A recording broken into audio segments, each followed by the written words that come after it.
ಅಖಿಲ ಭಾರತೀಯ ವಿದ್ಯಾರ್ಥಿ ಪರಿಷತ್ ಬಂಟ್ವಾಳ ತಾಲೂಕು ಅಭ್ಯಾಸ ವರ್ಗ 2020 ಕಾರ್ಯಕ್ರಮ ಸಿದ್ದಕಟ್ಟೆಯ ಹರ್ಷಲಿ ಸಭಾಭವನದಲ್ಲಿ ನಡೆಯಿತು।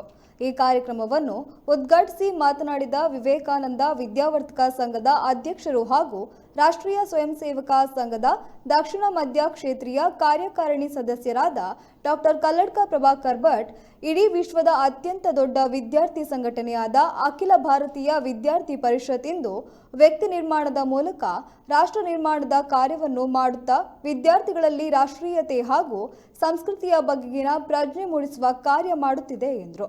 ಅದೇ ವೇದಿಕೆಯಲ್ಲಿ ಕಂಬಳ ಓಟಗಾರಿಕೆಯ ಮೂಲಕ ಪ್ರಸಿದ್ಧಿ ಪಡೆದು ಕರ್ನಾಟಕದ ಪ್ರತಿಷ್ಠಿತ ಕರ್ನಾಟಕ ಕ್ರೀಡಾ ರತ್ನ ಪುರಸ್ಕೃತ ಸುರೇಶ್ ಎಂ ಶೆಟ್ಟಿ ಹಕ್ಕೇರಿ ಇವರನ್ನು ಸನ್ಮಾನಿಸಲಾಯಿತು।